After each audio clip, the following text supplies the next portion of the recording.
Good morning. And thank you, Bradford. Good morning and welcome to West Valley Center for Spiritual Living. My name is Reverend Clyde Goings. I'm the assistant minister here, and I want to welcome you here on this New Year's Day after. So welcome, Happy New Year's. Reverend Karen is still taking some time off, and just I want to let everybody know that she'll probably be off for the rest of the month. At least that is our plan, and we can keep her away, but we'll see. But that's what our plan is. We want her to take care of herself and take care of her family, and that's what she's doing now. She wanted to thank everybody for a beautiful service. That we had a service for Hugh on Tuesday night, and it was a really beautiful service, and Julie did a fantastic job as well. So thank you, Julie, for that. Thank you, Julie. So we come together every Sunday to remember our truths, that we are whole, perfect, and complete, just the way that we are. And so this is no different than any other day, right? Just remembering that truth and knowing that life is unfolding in divine right order. So we are starting a brand new year and starting things off a little differently in some ways, but other ways we're doing things the same. So Sue is always doing the first Sunday, so that's always the same. Something that's different is that we are actually opening up for fellowship after service today. So we've got some snacks. So we are getting that primed, that pump primed. So we want to get some fellowship going again and enjoying each other's company and just finding another way to support each other as we're moving through this beautiful thing called life.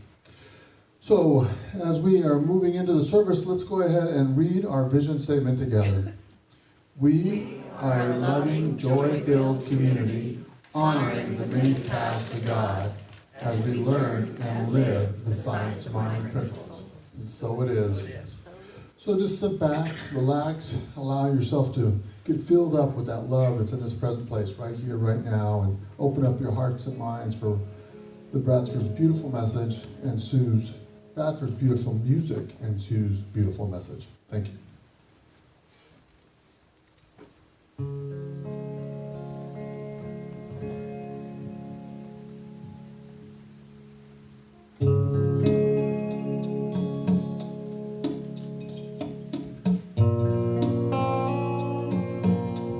Just take a deep breath.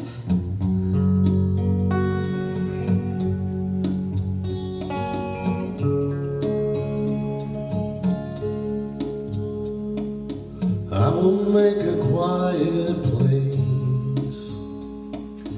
quiet place within my heart. I will wait upon the Lord, wait upon the Lord. Be still, my soul, be still. Be still, my soul, be still. Be still and know.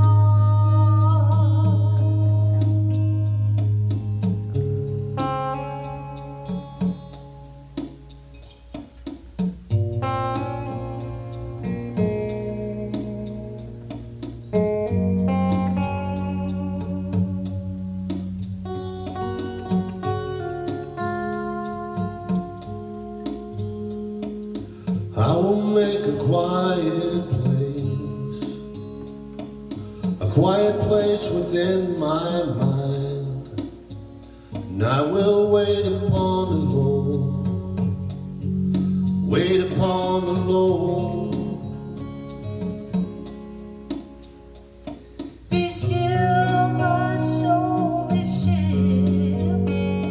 Be still, my soul, be still. Be still and know. I will make a quiet place within my life, and I will wait upon the Lord, wait upon the Lord. I will make a quiet place.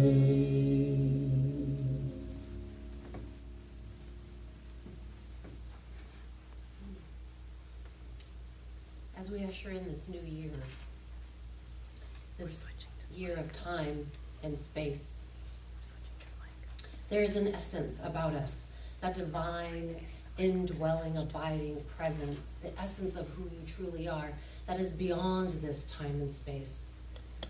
We celebrate that here today. We celebrate that part of you so that you may go forth into the new year knowing who you truly are beyond all of your memories and concepts and ideas.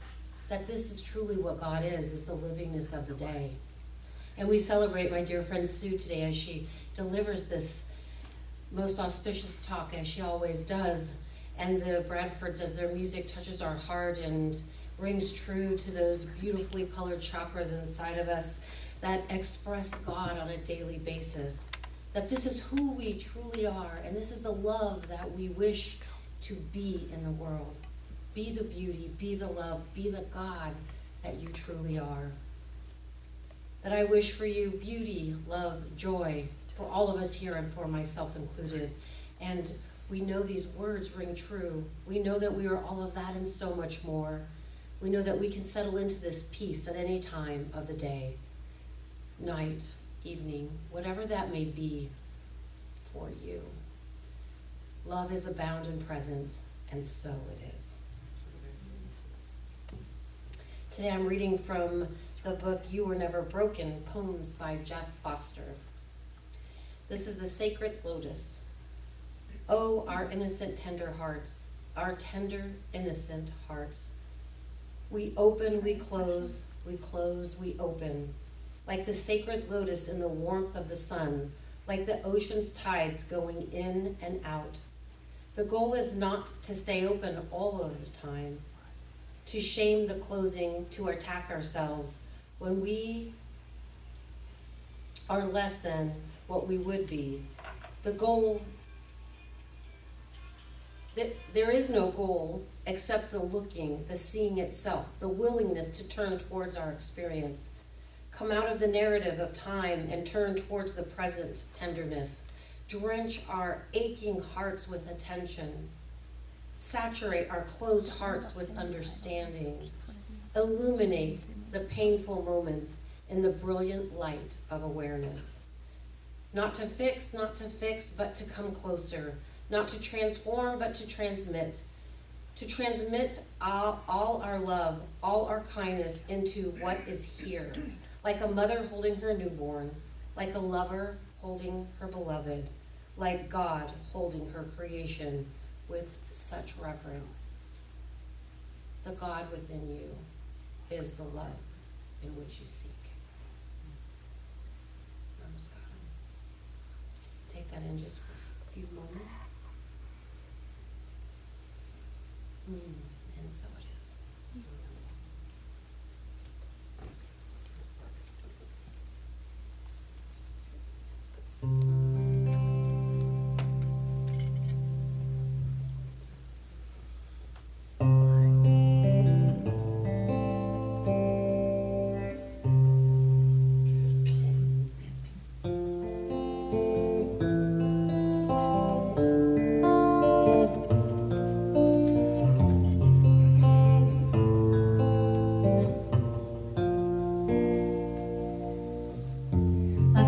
My eyes and I can see a world that's waiting there for me, that I call my own.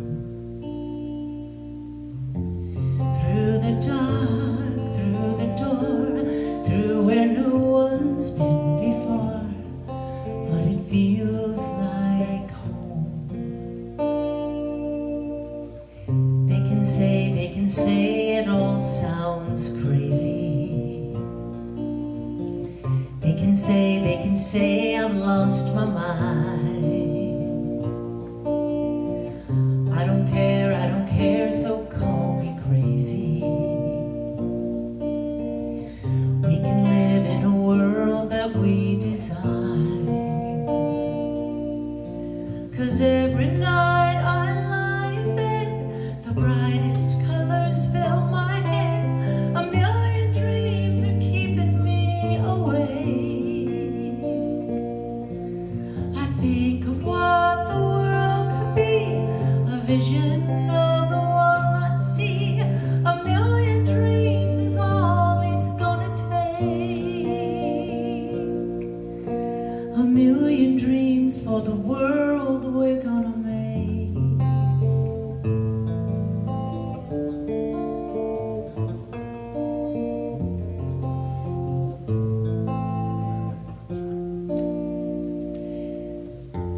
There's a house we can build, every room inside is filled with things from far away. Special things I compile, each one there to make you smile on a rainy day. They can say it all sounds crazy. They can say I've lost my mind. I don't care, so call me crazy. We can live in a world that we design, 'cause every night I lie in bed, the brightest colors fill my head. A million dreams are keeping me awake. I think of what the world could be, a vision of the one I see. A million dreams is all it's gonna take. A million dreams for the world we're gonna make. However big, however small, let me be part of it all. Share your dreams with me. You may be right, you may be wrong. Say that you'll bring me along to the world you see, to the world I close my eyes to see. I close my eyes to see. 'Cause every night I lie in bed, the brightest colors fill my head. A million dreams are keeping me awake. I think of what the world could be, a vision of the one I see. A million dreams is all it's gonna take. A million dreams for the world we're gonna make.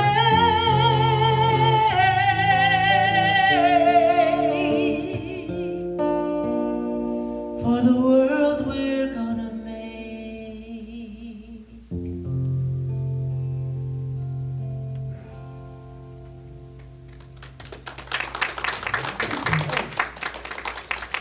Thank you so much.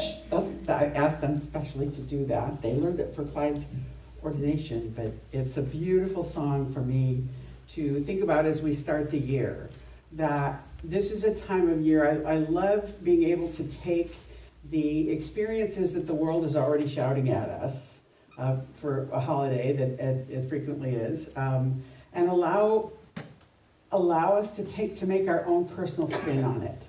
And so that song, A Million Dreams, that we come together here in this place to support each other, to lift each other, to know with each other that we have the capacity within us to do exactly what that song says, to have a million dreams, and we're going to make them together. We just finished up the commitment program, and Reverend Karen made this Indra's net, and each knot is a reflection of each individual and how we're all connected, and we bounce and reflect off of one another. And so this is the time of year for me that I love to be able to spend time and focus on just that sort of thing. What are we going to do this year? What do we want to make? Who do we want to be? So every year, like I said, it's my favorite time of year. So Happy New Year's to everyone. The title of my talk today is The Life That Wants to Live in Me. The life that wants to live in me. Because, very frequently we're living a life that isn't necessarily ours, if that makes any sense. I know that there was a time in my life, if you looked at my life, you would see that I was trying to live the life that was my parents' good idea for me. And there was a time that I tried to live my life in accordance with what my ex-husband used to think was a good idea for me. Hence the word ex. But it's easy to fall into. It's easy to fall into cultural expectations, familial expectations.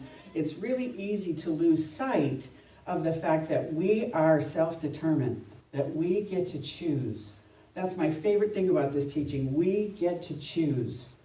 Every moment of every day, we choose. So we've just finished up, the theme for last year for the Centers for Spiritual Living was Timeless Wisdom and Evolutionary Vision. And that's a good jumping up point then, because this first Sunday of the year, I always do a ceremony and it rotates each year. And so this year, we're back to word stones and quotes. And I thought I was such a smarty pants. I thought I had figured out how I would be able to do this for everybody online, and they could just hit a link and it would get a word, and ha ha on me. It didn't work out the way I thought. So they're going to put my cell number into Facebook Live for those of you who are online, and you can just text me and I will draw information for you. And actually, when I first started to do this, it was always my teacher who was the one who did the drawing of the words for me. So I would be happy to do that with you. So it's a time of year where we look at what happened last year. What do we want to keep? What do we want to discard? What did we like? What did we dislike? And then it's a time, really one of the most important things about this time of year for me, every year at this time I do a values inventory. And I will say that over the years, my number one value has never changed. But if I look at the top 5, they will frequently rotate in order, and every once in a while there'll be one that jumps in and I go, where did that come from? Like one year I had order show up. If you've ever been to my home, you would know that order isn't the order of the day. My husband and I joke and say we kind of need to have countertops that are a little slanted so you can't stack too much stuff up on there. Amen. I was watching a CSI a long time ago, and they had a show about hoarding. And the psychologist on the show was talking about levels of hoarding, that not everybody's a level 5 hoarder. And she said the first level is clutter blindness. And quite literally, my husband and I went, there's an answer. We now know we have clutter blindness. So while I take a values inventory, every once in a while there will be something that jumps up, and that's just my way of knowing that it's something for me to bring up into my consciousness. So each year I do that. And then there's always a personal theme that I end up with, or word that I end up with through meditation for me. And then really the most important thing is to ask myself, what do I want to embody this year? Who do I want to be? Who do I want to be? It's not necessarily, if I know who I want to be, I'll know what I want to do, what I need to do. So the title for my talk came from a book by Parker Palmer, Let Your Life Speak. And it is, he has a lot of influence from the Quaker tradition, which is, if you've ever studied it, a really exquisite tradition and faith. A long time ago now, there was a shooting in a Quaker community, and the world rallied to support the community, and the community said, we appreciate your support, we appreciate you wanting to contribute to funerals and whatnot, but we won't take it unless you give the same to the family of the man who did the shooting. Because they knew that they were suffering. And so the Quaker tradition, I think, is exquisite. And in the book, Let Your Life Speak, he says, we're asking the wrong questions. Don't ask, have I achieved my goals? Or have I been effective in my work? Or what should or shouldn't have been done? Ask yourself, have you been faithful to your values? When I first read that, I went, wow. Have you been faithful to your values? That's a part of why a values assessment is so important. And then the next question is the life I'm living the same as the life that wants to live in me? What is the life that wants to live in me? And he goes on and says, let the highest truths and values guide everything you do. Before you tell your life what you intend to do with it, listen for what it intends to do with you. Before you tell your life what truths and values you have decided to live up to, let your life tell you what truths you embody, what values you represent. And for me, what that means is there is an immutable, unchangeable, unstoppable essence of the divine that lives and moves and has its being in, through, and as each one of us. That is the truth of who we are. And that when we are able to shut away the busyness of our life and to let go of expectations of who we think we should be and what we think the world should be and what we think the people around us should or shouldn't be, that it's that divinity that is always present, that spark. Frequently, Ernest Holmes refers to it as a spark. And that it's about being able to accept all of who we are. All of who we are. The parts we love, the parts we don't love. And the first time one of my teachers said to me, when I was, I will frequently use the term, my hair's on fire, when I'm thinking other people should do something in a different way, perhaps including me. So when my hair was on fire, he said to me one day, there is as much God in you right now with your hair on fire as there is when you think you're at your highest and best. And fortunately, he allows me to say unkind things to him when he says stuff like that. I won't tell you what I said. It's not really good.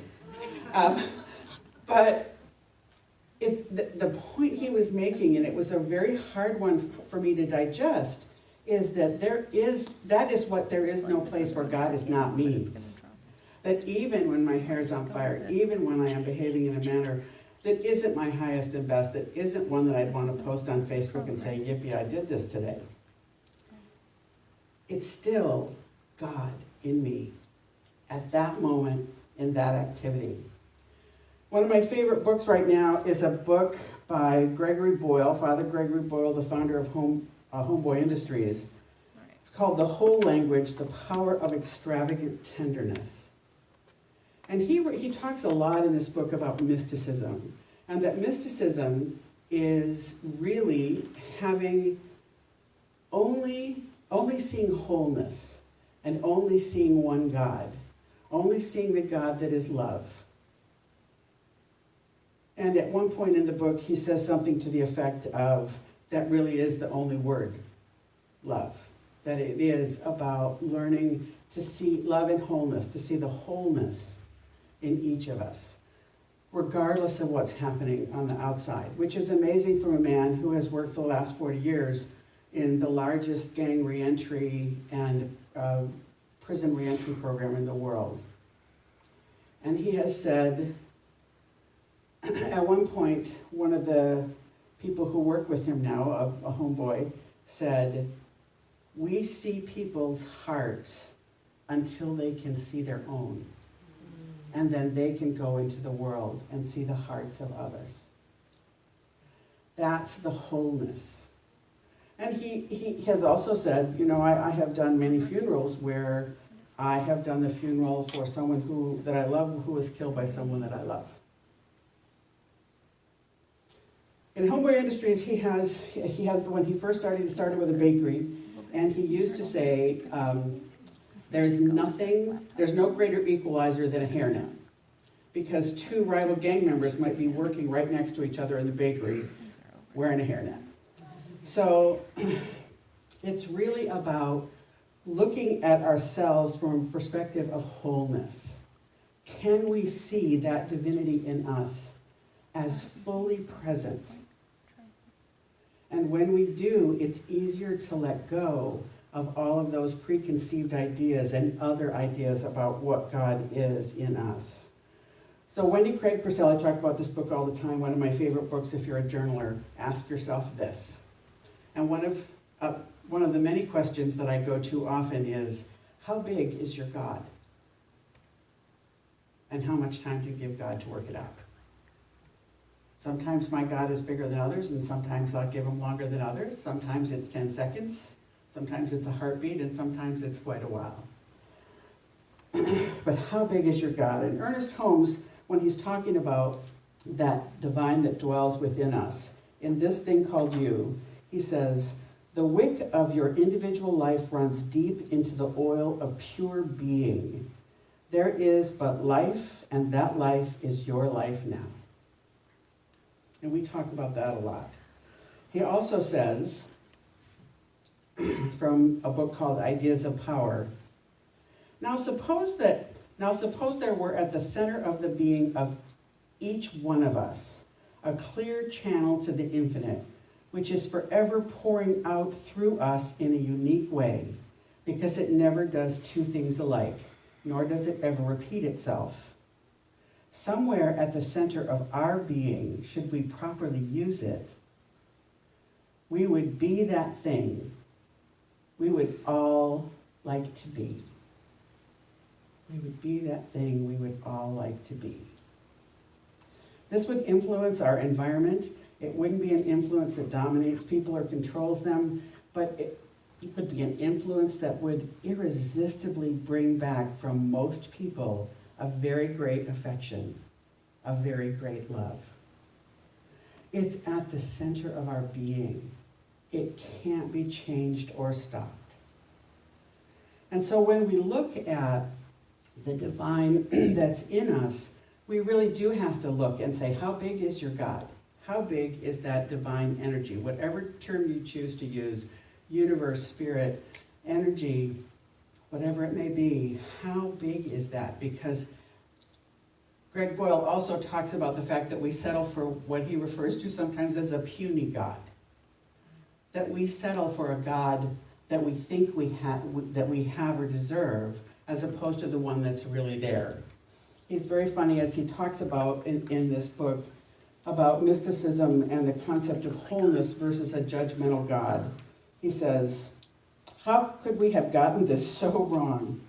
There is no moment when God gets pissed off. We do, but God never does. God is never toxic, but quite often our version of God, to which we cling, can be. We need to lose patience with such a puny God. I always tell homies when they begin work with us, just imagine that we are a big old net ready to catch you if you fall. And I love that description. I really do. And then he goes on to say that if our God makes us feel unworthy and in debt, wrong God. If God frightens us, wrong God. If God is endlessly disappointed in us, wrong God. And he goes on with a whole lot of those about how if it's this judgmental, nasty, punishing God, that all the mystics have one thing in common when they talk about the divine, and that is love and wholeness. They see it as loving wholeness. Greg Boyle frequently refers to God as the tender one. So it's important that we get a really clear picture of how we perceive the divine, because that really does drive a large chunk of how we can see ourselves, of how we can expand the version that we have of ourselves. We have to allow God to be big enough and extraordinary enough and with extravagant tenderness that it can allow us to blossom at the way that there is no other way that could happen other than with that God.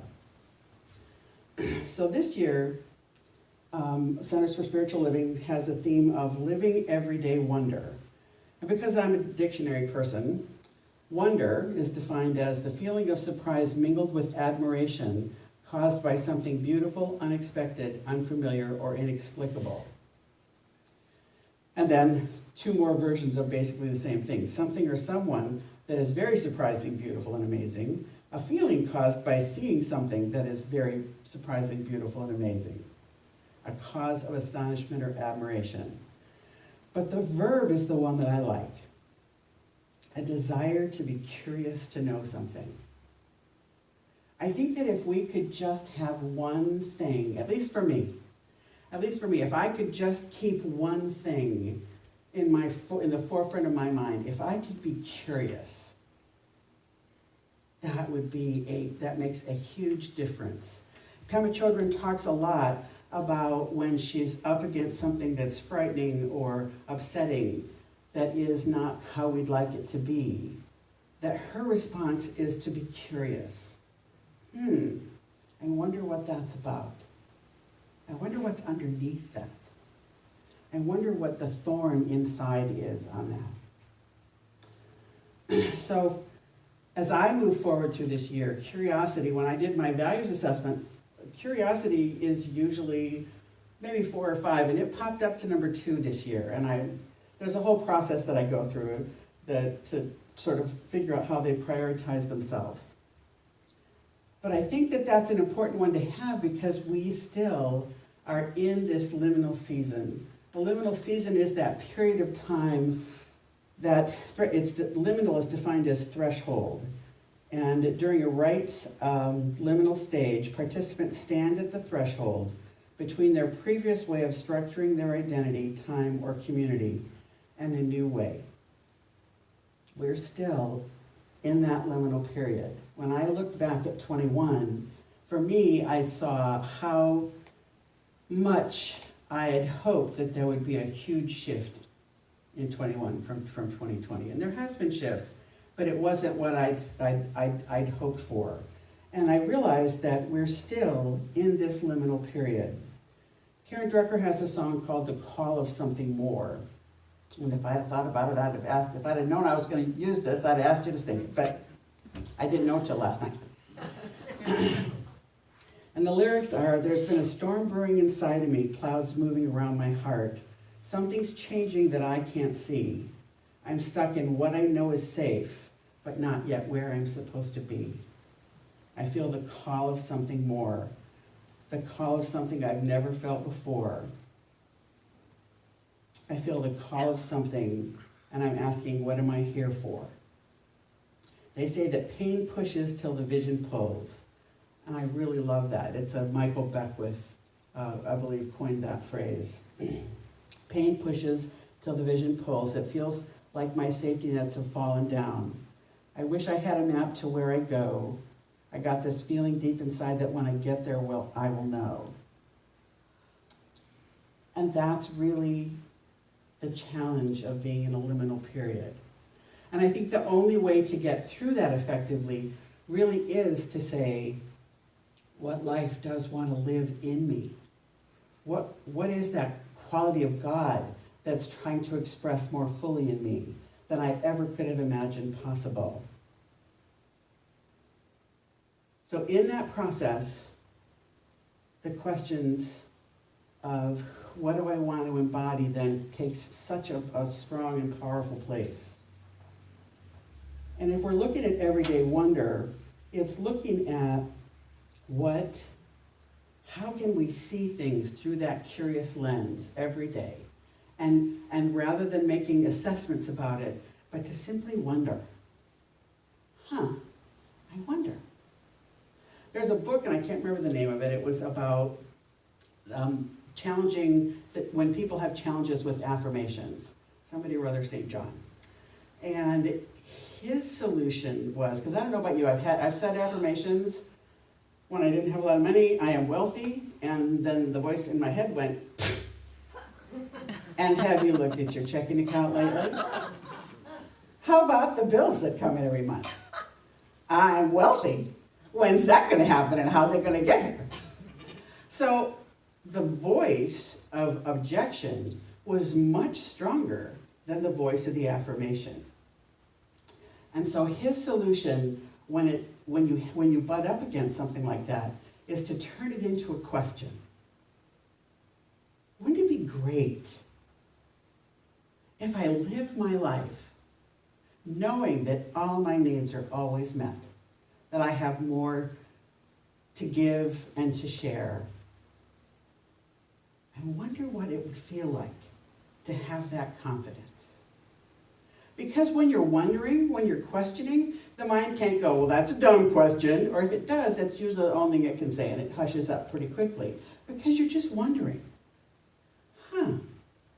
I wonder how I'd feel if I knew I was perfect in every moment of my being. I wonder how that would look. I wonder how that would change my life. It's such a beautiful way to approach things if it's something that we don't, because usually when we're really solid about something, we can manifest it just like that, right? Because there's no question. We know it, we know the truth, we know it's possible, we know it's ours, it's there. It's when we question, when we're not certain, that's when that technique of wondering can come in. So when I initially looked at the theme for the year, I went, I don't know that I love this one. Most of the ones that we've had, I've gone, this is great. Until I began to think about that definition of wonder. To wonder every day about how I could live the life that wants to be lived in me. So again, I'm going to go to the concept of values and living up to your values or in alignment with your values. There are some things that when I'm challenged with something, I try to look at what the value is that's underneath that I'm either moving away from or moving toward. And that's the question, that's the curiosity I have. Is what I'm doing move me toward a more complete and integrated version of that value in my life, or away from it? And I think maybe this microphone's still on, I guess a little echo when I come back. Brene Brown talks about a values gap. She says, and she quotes an author who I can't remember, to tell you the truth, because this just sticks in my brain. She says, we have aspired values and we have lived values. So the aspired values are those things. This is what I want. This is how I'd like it to be. This is what is important to me. But lived values are what we really show up and do. And they aren't always in alignment, and she refers to that as the values gap. So now I understand, I've been to London a long time, but I understand that it is now computerized. But if you go on a subway, there's that space between the platform and the car. And in London, they used to say, mind the gap. Step across that space, mind the gap. And so with values, it's also about minding the gap. Where am I doing things that step away from a value that I aspire to versus toward it? And that's a pretty simple way to be curious, because all of this is about trying to avoid what we are so hardwired to do, and that when we see something like that, we go, bad Sue, bad Sue, bad Sue. You know, that voice that if we heard people speaking to someone we love the way we speak to ourselves, we wouldn't tolerate it. But we can just rail on ourselves in quite unpleasant ways. And so these kinds of exercises are about ways to help break that bad me, bad me in all of the various ways that it shows up. So with the values inventory in place, then it can be about going forward and looking at who do we want to be? What do we want to embody? And there's a difference. So humorously, 92% of people's New Year's intentions have been broken by the second week of the month. So it's not about intentions, because usually from my perspective, resolutions are kind of somebody else's good idea for me usually. It's what I think I should do. So in the world of goal setting and intentions. Traditional goal setting is an outward-driven exercise. Goals can be described as the result of a result that you're looking for. It's an end, a desired result, whereas an intention is defined as a guiding principle for who you want to be, how you want to act, live, and show up in the world. It's a determination to act in a certain way. And it gives us focus and direction because intentions see a bigger picture. And so from my perspective, it's like a three-legged stool. Values assessment and intentions then give us what we need to be able to set a goal, because there's nothing wrong with setting goals. Goals are fine. It's how we move forward in life. It's how we make choices. But to have those other two legs of the stool in place first is a really, really important process, part of the process. So we're going to start here pretty quickly to do the ceremony that has to do with selecting your word. So in this bucket, there are quotes. Stones with quotes on them. This one says, God is my source. Or, this is an earnest tone, never limit your view of life by any past experience. Always expect the good. So quotes like that in this bucket are words. And community, share, excellence, all kinds of hope, wisdom. So when we get to once we do the meditation, I'll ask everybody to come up and you can pick one of each. And for those of you online, I am so sorry. I really thought I had figured it out. But please text me and I will draw one of each for you and get them to you. And if you want the stones, then I can send them to you. You just have to let me know.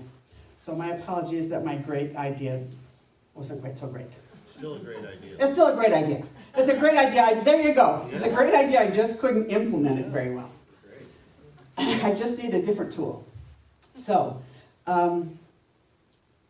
we're going to get to that. But the one thing that I want to invite everyone to do, Gourmet for God, I offered an intention setting time to come together next Saturday, the 8th, from 9 to 11, and we'd have a little continental breakfast and go through a whole group of exercises, the value setting exercise and all of the processes that I just talked about. So, my apologies for those of you who signed up. I didn't get you an email out, but I will get you more, I'll get you the information. But I'm also inviting everybody to come in and join us, whether you have signed up for Gourmet for God, and then the love offering you give will be contributed to the pool of money raised by Gourmets for God. So, January 8th from 9 to 11. So I'd love to have you do that. And I will work with Ed to because I'm going to try to Zoom it in as well, so to have a Zoom link so that we can have people live and in person and online. So, are you ready? Okay. So I'm going to ask you to just settle into your chair, and if you're comfortable, close your eyes. If not, just allow your focus to soften, to look down perhaps at the carpet or the chair in front of you, and just allow your vision to soften. And in this process, it's the questions that will be asked that will support the idea that we're going to anchor the fact that we are going to set up a year that will be faithful to our values and will support living the life that wants to be lived in each of us. Danielle Laporte has a great book called The Desire Map, and in the beginning part, she has what she calls limber or stream of consciousness exercises. So I'm going to just run through these really quickly. It's just designed to get your mind open. It's things like, other than more time or money I would like, what's my most regular waking thought? What do I do even when I don't want to do it? What weighs me down is, what I'm keeping in reserve, locked up, or hidden away is, Something that comes easy or natural for me is, I feel most alive when.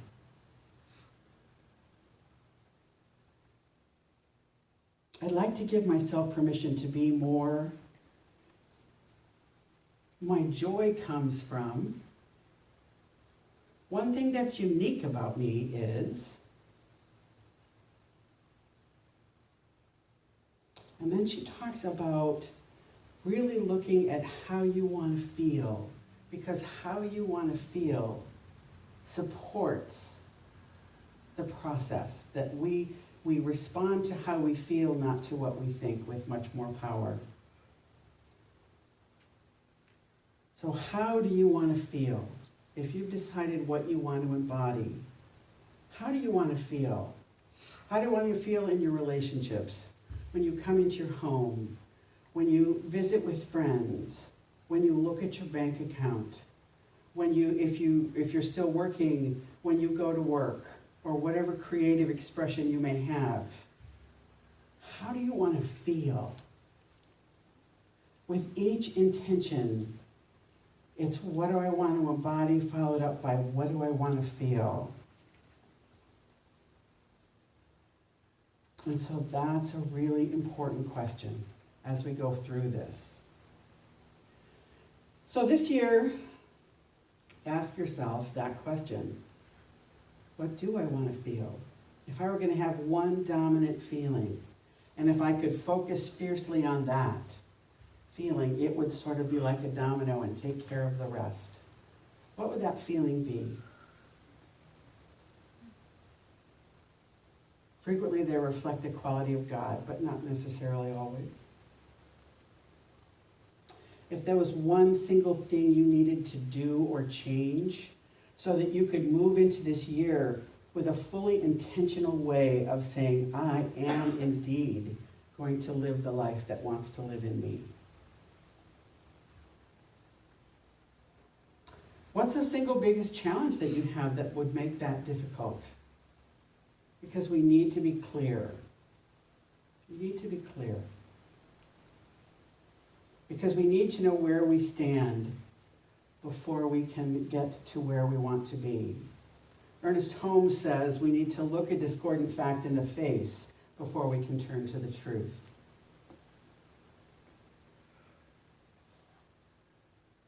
What will it take for you to move into this new year with confidence?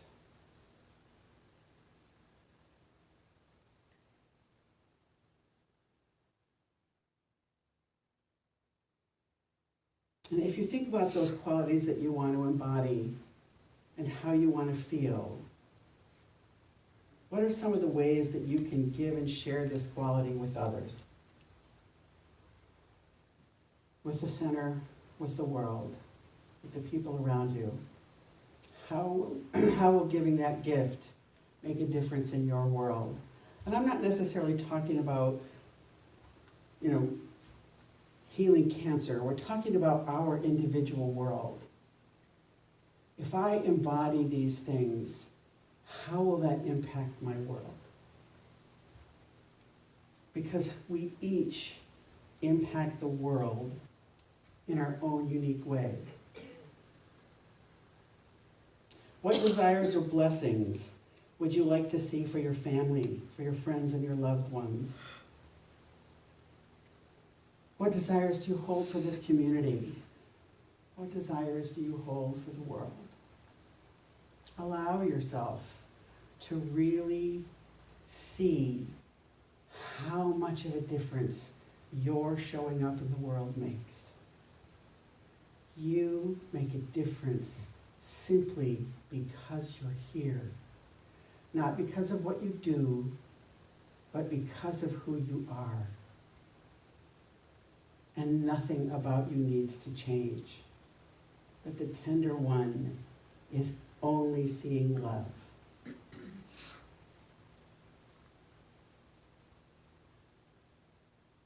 So allow yourself to sort of amalgamate all of that and see if a word or two shows up for you. It may or may not. It may take some time for it to bubble up. Sometimes it's just like a freight train, it will show up for me, and other times it really does percolate for a little while before it shows up as a clearly defined, oh yeah, this is what I want. This is how I want to be. This is who I want to be. So allow that to just percolate for a bit.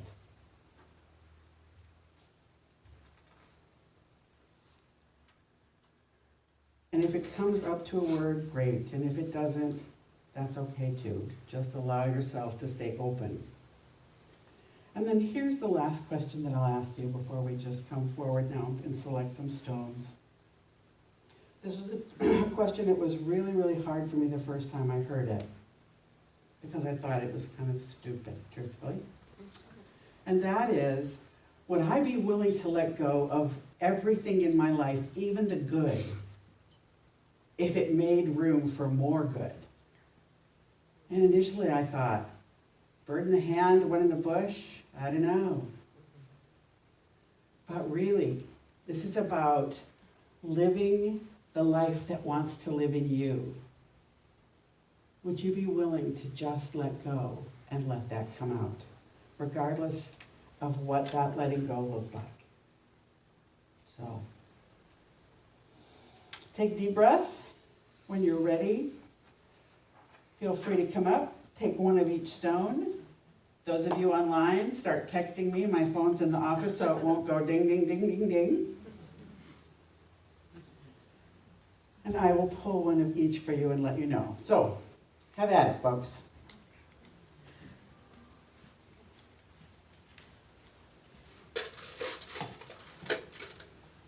There have been times when I've gotten words that I wanted to throw back. I've told you that before. Yeah. The worst one was perseverance, but there were a couple when I got them. Tolerance one year, I went, throw that one back too.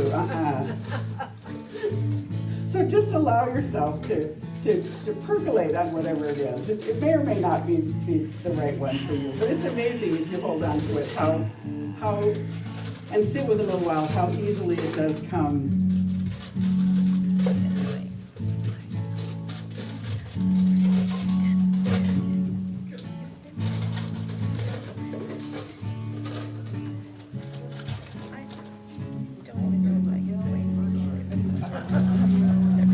I wasn't particularly thrilled with my word this year either. No way, buddy, no way. It was adaptability. Given that I'm starting ministerial school on Monday, I think adaptability is a good word. It will be.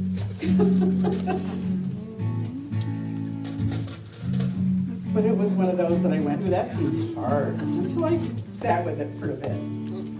So just allow yourself that, to have a lightheartedness about it. Get out of here. Uh-huh. I'm dressing right now.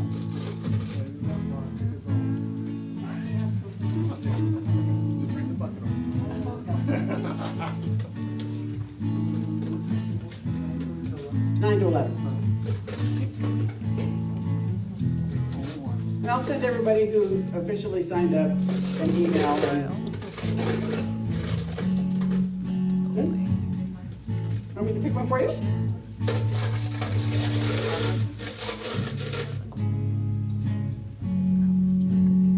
See, what that one say?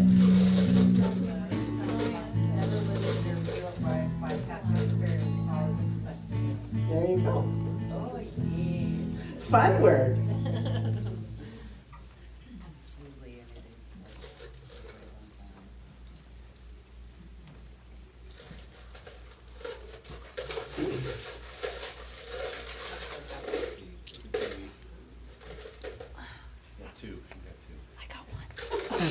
You can bring one home for It's somebody else. fabulous. It's just so you fabulous. guys That's- know. I think mine is perfect. What is it? Follow your dreams and then decision. There you go. All you have to do is decide. That's true. I decide. I decide are two of the most powerful words put together in the English language. I decide. I decide. Nobody else decides for me. I decide. And even in circumstances where it doesn't seem like I can decide, I really do. Because I can decide to leave.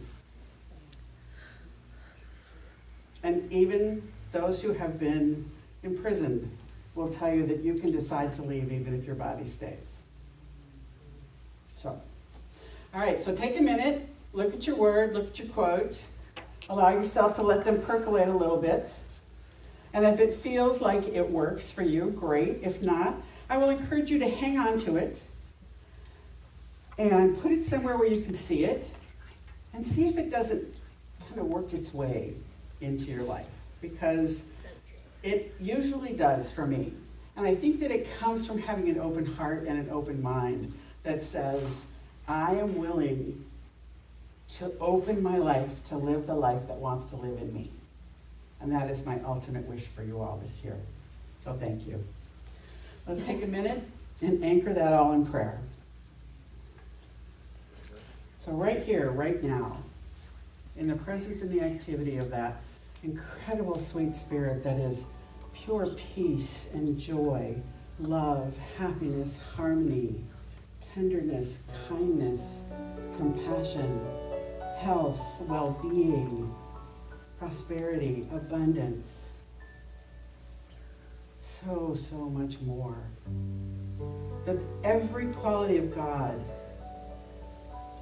also lives and moves and has its being in, through, and as me. So right here, right now, I choose, I decide to open my heart and my mind to a new way of being. To open my heart and my mind and simply let everything fall away that does not serve that. And that when it falls away with grace and ease, with happiness and health, that when things leave, they don't have to leave with trauma or drama or chaos. But to simply open your heart and say, if it no longer serves me, I'm willing to let it just simply peacefully dissolve into the void from which it came. If I've been living someone else's good idea for me, if I have been living a life that I think I should live, even if I don't know where I got that good idea, but it does not fit, that simply falls away. Again, with grace and ease. And nature pours the vacuum for everything that's let go. The heart opens, and the universe fills it with something new. And that's where you choose. That's where you decide. That's where you say what you will allow in. You say that you will allow yourself to show up in all the ways you show up and still be loved and lovable. That there is no one who can tell you how to perceive God, to perceive that universal spirit. That is yours and yours alone. No one has the right to dictate that for you. And each of us have a constantly expanding and changing idea of that divine. Allow yourself to let that expand as well. Because as we grow, we have the opportunity to expand and grow our relationship and our understanding of that tender one. So as we go forward, we do this with a sense of knowing that the law works, that when we put our demand on the law, it must say yes. And so allow yourself to be bold and brave and courageous and say, I put my demand on the law and I open to live the life that is trying to be lived in me, right here and right now. And the universe will always say yes. The more powerful that demand, the easier and the faster it flows into being. So I know that each of us in this very moment has made a choice to step into this new year in a brand new way. to step into this new year with a commitment to be kind to ourselves, to be loving, to be compassionate, to have kinship. And as we do that, life unfolds with a sense of beauty. It unfolds with grace, it unfolds with ease, it unfolds with joy, harmony, and wisdom. That prayer which is mine every morning, I believe in God, I believe I am divinely guided and directed. I believe I always take the right turn in the road and God makes a way even if I see no way. And for this I am truly grateful. And that action is that which allows everything to shift, move, change, to bring it into being. So I release this out into that beautiful synchronicity that is both love and law, knowing that I am overflowing with gratitude. And I release it with a sense of enthusiasm and excitement and expectancy of good, good, and more good, knowing that it is mine, knowing that it's rushing to me, that as I seek my good seeks me, and we find each other effortlessly.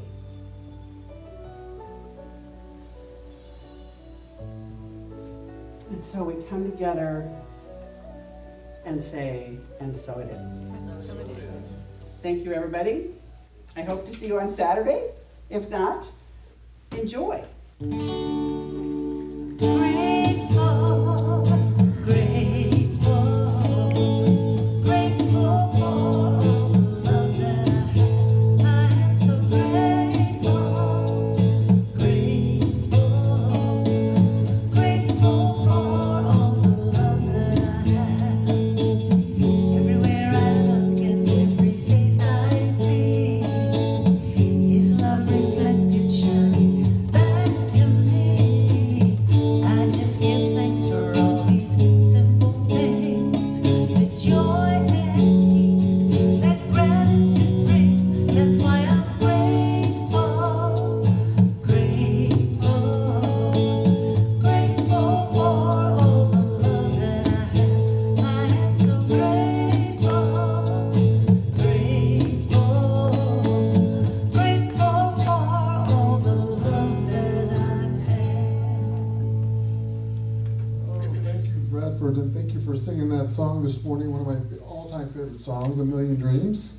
And thank you, Sue, for your talk and for the stones. I just want to show you guys, I have 2 yellow stones, and I didn't plan that. And what did they say? One is compassion, and the other one says, this is one I have to remind myself constantly, a friend loves at all times. So it's speaking right to me. All right. So thank you. I will definitely put these on my windowsill in the kitchen because they're yellow, so it brings in the sunlight. Anyways, all right. So now is the time to celebrate the abundance of our lives and of our communities. But before we do that, I would just a couple of quick announcements. Again, reminding you everyone about Sue's workshop on Saturday about values and value assessments and attentions for 2022. 9 to 11. And then I also want to remind everybody that I'm going to be teaching a class on Thursday, starting this Thursday. It's a 5-week class. There's a 1:30 class and a